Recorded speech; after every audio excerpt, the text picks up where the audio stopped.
ये तेल क्या सिर्फ सरसों का ही हो सकता है? नहीं, वो तो आपके शौक के ऊपर है, आप गोले का इस्तेमाल कर लो, आप तिल का लगा लो। ओके है ना, ओके। मतलब ये तो जो मतलब 20 की लड़की, उसका शौक ही नहीं आ रहा, उसको एक साथ 9 लड़के वो कह रहे लाओ भाई अब सबके सब तेल ले आओ, तो वो पकड़ी गई, वो तो रंगे हाथ पकड़ी गई थी। तेल नहीं भाई, सरसों के तेल का कमाल है ये। ओहो, अच्छा, ये जमीन बात से तो निकलने वाले तेल का कमाल नहीं है ये तो सरसों के तेल की कमाई है तेल अच्छा, की कमाई। सरसों का तेल। मैंने कहा अब मैं समझ गया, जो आपके घर के बराबर में कोई अच्छी सी जो मस्जिद बन रही है ना, तो वो घुटने छिल छिल के जो मेहनत की है उन्होंने, उससे जो पैसा हुआ है, आया है, तैयार हुआ है, तो उससे वो मस्जिद बनती है। मतलब जो सऊदी का जो नवाब होता है ना, वो वहीं खड़ा होता है जहाँ अहमद शाही खड़ा था, लेकिन कुतिया की जगह पे यहाँ हिंदुस्तान से जाने वाले आपके लांडे खड़े होते हैं। लांडे समझ गए हो ना, वो खड़े होते हैं, बस उन्हीं का छीनू बना दिया जाता है। तो वो जो बनता है छीनू, वो जो कुतिया बनता है, उसी को गिलमा कहा जाता है। ओह, ये अच्छा, ये ओवर टाइम होता है, वो डे नाइट ड्यूटी लगती है। दिन में तो बेचारे वहां वो तेल के कुएं खोदते हैं, उनकी भेड़ बकरी चुगाते हैं, और फिर उनका हुक्का भरते हैं, उनकी झाड़ू वाड़ू लगाते हैं। तो जब नवाब का दिल आ जाता है किसी भी लांडे को छीनू बनाने का, तो वहां से फिर ओवर टाइम हो जाता है।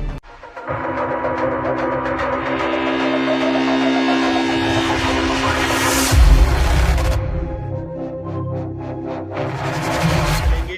जैसा अंकुर जी ने बोला कि यहाँ के जो हमारे कुछ मुसलमान हैं जो वहां जाकर के बड़े अपने आप को नवाब समझते हैं, अरे वो किसी मुस्लिम देश की सदस्यता लेकर तो देखें। मैं तो यहां तक बताता हूं अंकुर भाई, उनको तो वहां पे गिलमा बना के रखा जाता है। जो बिल्कुल यहां से गए हैं बड़ा जिहाद का परचम बुलंद करने, हम जिहादी बनेंगे, हम जिहादी बनेंगे, हम दीन की हिफाजत में अपने प्राण, अपने कहते हैं अपनी जिंदगी खपा देंगे। 72 हुरों के अरमान लेके गए थे। खुद 72 गिलमा हुरें बन तो गए। पता नहीं किसको मिली, खुद गिलमा बनकर के रह गए वो लोग। अब गिलमा का क्या तात्पर्य है, गिलमा का क्या पूरा है, आचार्य अंकुर आर्य मुझसे बेहतर समझा सकते हैं, और एक्चुअली मैं मुझसे बता देता अच्छी हूं इनको भाई, सभ्य जहाँ भाषा में जहां समझा सकते हैं, मर्यादित भाषा में अंकुर भाई समझा सकते हैं। देखो, अहमद शाही ने जो कुछ भी 30-40 कुतियाओं के साथ किया, वहां यहां से जो लांडे जाते हैं ना, वहां वो उनके साथ होता है। तो उनको उसी पोजीशन में खड़ा कर दिया जाता है जिसमें वो छीनू कुतिया खड़ी होती है, और अहमद शाही वहीं खड़ा होता है। मतलब जो सऊदी का जो नवाब होता है ना, वो वहीं खड़ा होता है जहां अहमद शाही खड़ा था, लेकिन कुतिया की जगह पे यहाँ हिंदुस्तान से जाने वाले आपके लांडे खड़े होते हैं। लांडे समझ गए हो ना, वो खड़े होते हैं, बस उन्हीं का छीनू बना दिया जाता है। तो वो जो बनता है छीनू, वो जो कुतिया बनता है, उसी को गिलमा कहा जाता है। ओह, अच्छा, ये मुझे नहीं पता था। बहुत बहुत धन्यवाद, हाँ, आपने मेरे चक्षु खोल दिए पूरी तरह से। मैं बड़ा परेशान था गिलमा क्या होता है। ओवर आचार्य टाइम अंकुर करते जी, हैं भाई। मैं कह रहा हूं, हमारे यहाँ अभी कितने लोग, कितने मेरे भाई जुड़े हुए हैं अभी, तकरीबन 1200-1300 तकरीबन के आसपास जुड़े हुए हैं, 1300 1400 लोग हमें देख रहे हैं जी। देख रहे हैं। मैं इन सबको बता दूं कि आपके आस पड़ोस में से भी लोग गए होंगे, तो वो जब वापस आते हैं ना, तो वो लोग वहां से बताते हैं हम बड़े उससे रहे, वो यहाँ आके फिर जमीनें खरीदते हैं, मकान लेते हैं। तो ये जो हो रहा है ना सब कुछ, ये कहाँ से हो रहा है?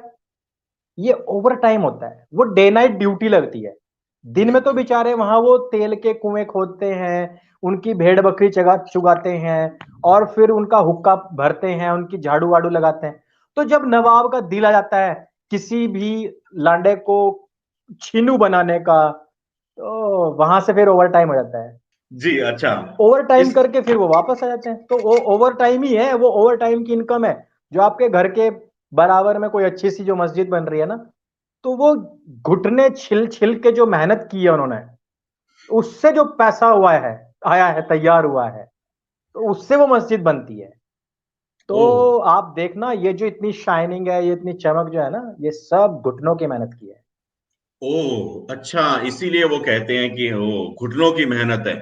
मतलब इनके जो बिल्कुल घुटने हैं बिल्कुल। वो काफी ज्यादा छिले हुए रहते हैं, आप ये बता रहे हैं। अरे काफी वो गहन इसी वजह अध्ययन है। से तो आपने देखा नहीं है, वो एक शायर था, वो तो उसने अटल बिहारी वाजपेयी जी के घुटनों के ऑपरेशन के ऊपर मजाक बनाई थी।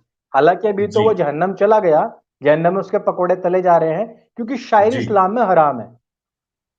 तो इस वजह से वो हराम होने की वजह से वो काफिरों की ही श्रेणी में था। ओ। तो अब उसने कहा कि भाई घुटनों का काम अटल बिहारी वाजपेयी ने तो किया नहीं, तो इंदौरी साहब आपने तो किया था ना, आपकी औलादों ने किया है, आपकी कौम कर रही है अभी वहां अरब जा करके घुटनों का काम। ओ। तो उनके प्लांट ट्रांसप्लांट करवा दो ना घुटने। तो इनका वहां ओ। गिलमा बनाया जाता है। अच्छा, और ये है। ये तो छोड़ दीजिए, ये तो प्रैक्टिस इनके, ये जो क्या बोलते हैं इसको, मदरसा इनकी मस्जिदों से स्टार्ट हो जाती है। मस्जिदों से वीडियो आती हैं रोजाना, छोटे छोटे बच्चे। देखो गिलमा की जो असल परिभाषा है वो है 14 साल तक का लड़का। तो असली जो गिलमाबाजी का जो मजा है वो मौलवी ले लेता है।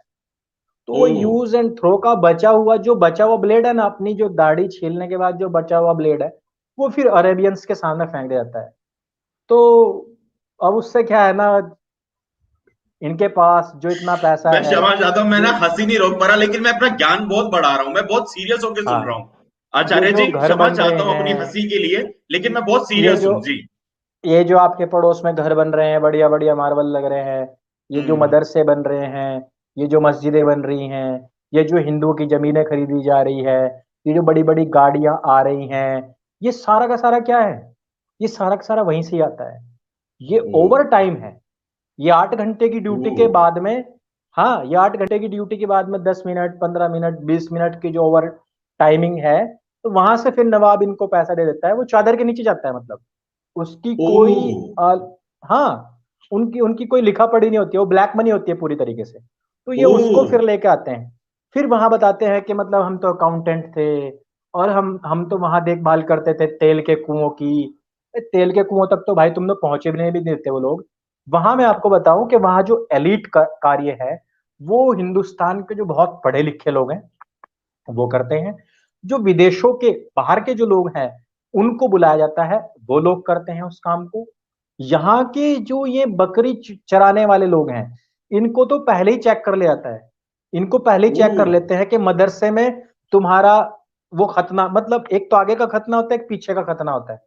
तो ओ। पीछे वाला खतना मदरसे में तुम्हारे मौलवी ने कर रखा है नहीं कर रखा है, तो उनको लगता है हाँ सब कुछ हो रखा है, तो अब हमारा रास्ता सही है, अब तुम ओवर टाइम करने के लिए सही हो। तो फिर वहां से वो काम चलता है उनका। कमाल है भैया, कमाल है भैया, इतना तेल मतलब। का खेल है सारा, तेल का खेल अच्छा। है सारा। ओ। वाकई मैं वहां सभी से आया एक दर्शकों की लड़का, ओर से। वहां जी। से एक लड़का आया था, तो उसने यहाँ आते ही 7 बीघे जमीन ले ली। और मैंने पूछा भाई हाँ। ऐसा क्या वो था भाई? तो उसने कहा मैं तो ये था, मैं तो वो था। अब उसके ओ। ताऊ का लड़का उससे बहुत चिढ़ता था, और साथ में हम्म। वो भी गया था।